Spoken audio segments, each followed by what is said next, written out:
Hello friends, welcome to my channel. आज के इस वीडियो में हम बात करेंगे ऑपरेंट कंडीशनिंग थ्योरी के बारे में।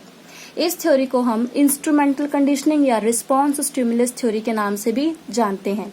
यह थ्योरी हमें बीएफ स्किनर ने दी थी। तो चलिए शुरू करते हैं। BF Skinner was the founder of this theory. Skinner का ये मानना था कि जितने भी लिविंग ऑर्गेनिजम्स हैं ये सभी के सब एक्टिव क्रिएचर हैं, because they remain doing something always. ये कुछ ना कुछ हमेशा करते ही रहते हैं। उनका ये मानना था कि किसी भी टास्क का रिजल्ट डिटरमाइन करता है कि वो टास्क एक पर्सन फिर से करेगा या नहीं करेगा। अगर उस टास्क के करने के बाद रिजल्ट पॉजिटिव आता है तो वो इंसान उस टास्क को फिर से करेगा, लेकिन अगर नेगेटिव रिजल्ट आता है तो वो टास्क को फिर से नहीं करेगा। स्किनर की यह थ्योरी थॉर्नडाइक के लॉ ऑफ इफेक्ट से काफी इन्फ्लुएंस्ड थी। स्किनर ने एक्सपेरिमेंट किए थे रैट एंड पिजन्स पर, बट रैट पे किए गए एक्सपेरिमेंट ज्यादा सक्सेसफुल रहे।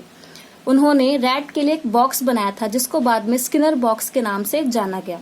चलिए देखते हैं उनका एक्सपेरिमेंट। स्किनर ने एक हंग्री रैट को उस बॉक्स के अंदर बंद किया। उस बॉक्स के अंदर एक लीवर लगा हुआ था।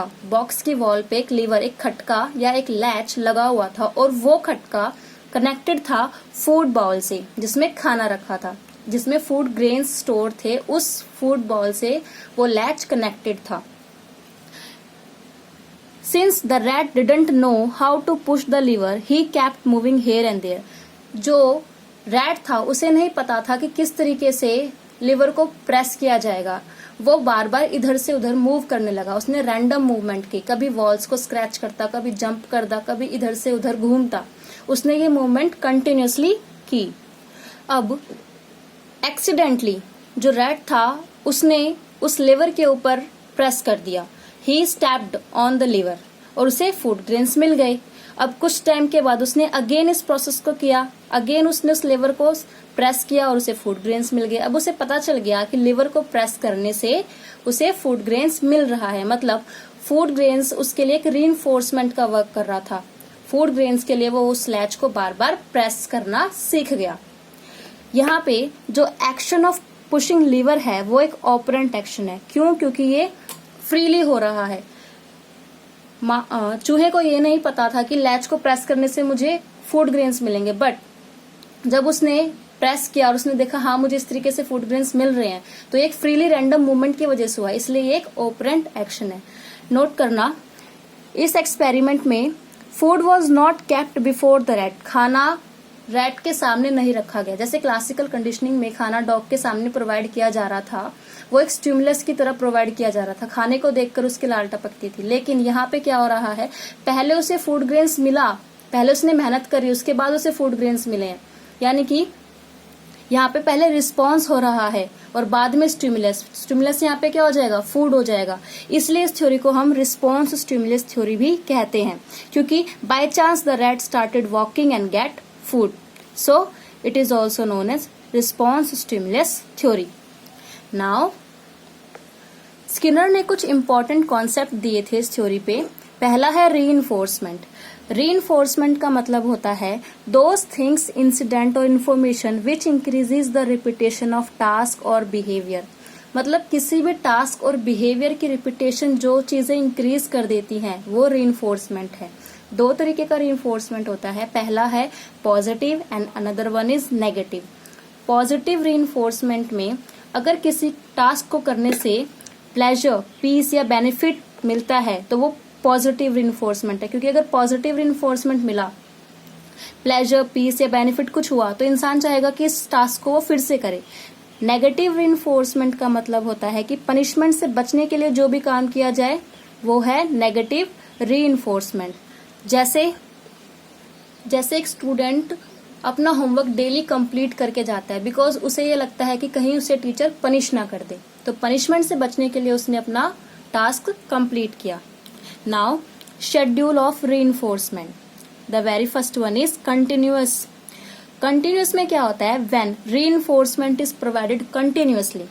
हर एक काम के लिए जब रीइंफोर्समेंट दिया जाता है, बच्चा कोई भी टास्क करे और टास्क कंप्लीट होने के बाद उसे रीइंफोर्समेंट मिले, इसे कहा जाता है कंटिन्यूअस रीइंफोर्समेंट। जब तक कंटिन्यूस रीइंफोर्समेंट दिया जाएगा तब तक बच्चा टास्क करेगा, लेकिन जैसे ही हम रीइंफोर्समेंट देना बंद कर देंगे तो बच्चे के द्वारा वो टास्क भी बंद कर दिया जाएगा। फॉर एग्जाम्पल, एक टीचर स्टूडेंट को काम करने के लिए हर एक उसके टास्क को कंप्लीट होने के बाद उसे कैंडी देती है। जब तक टीचर कैंडी दे रही है तब तक उसे वो टास्क अच्छा लग रहा है और वो उस टास्क को वो कंप्लीट कर रहा है, लेकिन जैसे ही टीचर ने कैंडी देना बंद किया तो बच्चे ने भी वो टास्क कंप्लीट करना बंद कर दिया। नेक्स्ट आता है पार्शियल रीइंफोर्समेंट में क्या होता है, ये कंटिन्यूअस रीइंफोर्समेंट से ज्यादा इफेक्टिव होता है। इसमें क्या होता है, टीचर स्पेसिफिक टास्क के लिए बच्चे को कुछ ना कुछ रीइंफोर्समेंट प्रोवाइड करती है। जैसे अगर एक टीचर किसी बच्चे के किसी काम के कंप्लीट होने के बाद बोले वेल डन, तो बच्चा क्या सोचेगा कि मुझे शाबाशी मिली तो मैं इस टास्क को फिर से करना चाहूंगा। लेकिन अगर यही चीज वो बार बार हर एक टास्क के बाद बोलेगी तो बच्चा उस चीज की इतनी वैल्यू नहीं करेगा। इसलिए टीचर इसमें स्पेसिफिक टास्क के कंप्लीशन के बाद ही रीइंफोर्समेंट देती है। ये सबसे बेस्ट होता है effective reinforcement, partial reinforcement. Now partial reinforcement के पार्ट्स हैं। The first one is fixed ratio schedule. इसमें क्या होता है कि एक फिक्स्ड नंबर ऑफ रिस्पॉन्स के बाद रीइंफोर्समेंट दिया जाता है। जैसे कि एक टीचर को 100 क्वेश्चन कंप्लीट कराने हैं तो वो क्या करती है, प्लान करती है कि हर 10 क्वेश्चन के कंप्लीशन के बाद वो स्टूडेंट को रिवॉर्ड करेगी। पहले में एवरेज 10 क्वेश्चन के बाद उसने रीइंफोर्स किया, उसके बाद 20 क्वेश्चन पे, उसके बाद 30 क्वेश्चन पे। ये एक फिक्स्ड क्वांटिटी पे डिपेंड है। रेशियो जहां मिल जाए उसका मतलब है क्वांटिटी। नेक्स्ट होता है वेरिएबल रेशियो कांस्टेंट। इसमें क्या होता है, टीचर एक फिक्स्ड नंबर नहीं रखती, वेरिएबल क्वांटिटी होती है। कभी 2 क्वेश्चन कंप्लीट करने के बाद रीइंफोर्समेंट, कभी 5 क्वेश्चन, कभी 7 क्वेश्चन, ऐसे ही चलता जाता है। इसमें वेरिएबल क्वांटिटीज होती हैं। नाउ नेक्स्ट आता है फिक्स्ड इंटरवल शेड्यूल। ये सेम ऐसे ही है। फिक्स्ड इंटरवल में क्या होता है, टीचर डिसाइड करती है एक फिक्स्ड टाइम इंटरवल कि उस फिक्स्ड टाइम इंटरवल के बाद बच्चे को रीइंफोर्स किया जाएगा, उसे रीइंफोर्समेंट दिया जाएगा। जैसे पहले रीइंफोर्समेंट दिया 10 मिनट में, उसके बाद नेक्स्ट 20 मिनट्स में दिया, उसके बाद 30 मिनट्स में दिया। इसी तरीके से उसने रीइंफोर्समेंट किया, यानी कि उसने एक फिक्स्ड इंटरवल बना लिया कि इस इंटरवल के बाद मुझे इसको रीइंफोर्समेंट देना है। नेक्स्ट आता है वेरिएबल इंटरवल शेड्यूल। इसमें क्या होता है, इसमें फिक्स्ड नहीं होता, इसमें वेरिएबल, पिछले एग्जांपल की तरह जैसे वेरिएबल रेशियो में पढ़ा है वैसे ही इसमें अलग अलग टाइम पे टीचर पर डिपेंड करता है। 2 मिनट के बाद उसको रीइंफोर्समेंट देना है, 7 के बाद, 8 के बाद, it depends upon teacher. Now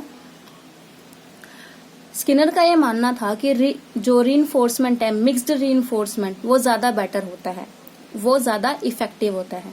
उसने 2 और बातें कही थी शेपिंग एंड चेनिंग के बारे में। शेपिंग का मतलब होता है कि अगर किसी भी डिफिकल्ट टास्क को सीखना है तो उसे हम टुकड़ों में बांट देते हैं, उसका कंटेंट डिवाइड कर देते हैं छोटे छोटे पार्ट्स में, और उसके बाद धीरे धीरे उन पार्ट्स को लर्न करते हैं और लास्ट में कलेक्टिवली पूरा प्रोसेस सीख जाते हैं।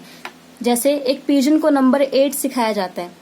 We can teach the difficult way of numeral letter A to a pigeon by this method. Shaping के द्वारा से सिखाया जाता है। चेनिंग में क्या होता है, to connect all the dividing parts together. जितने भी यहाँ पे पार्ट्स किए थे उन सभी को कनेक्ट कर देना, वो चेनिंग होता है। शेपिंग में हम डिफिकल्ट किसी सब्जेक्ट को छोटे छोटे पार्ट्स में, उससे कॉन्सेप्ट को छोटे छोटे पार्ट्स में ब्रेक कर देते हैं और उसके बाद लर्न करते हैं, और चेनिंग में उन सभी पार्ट्स को ज्वाइन करते हैं। अगर आपको वीडियो अच्छी लगी हो तो please like, share and comment. Thank you for watching.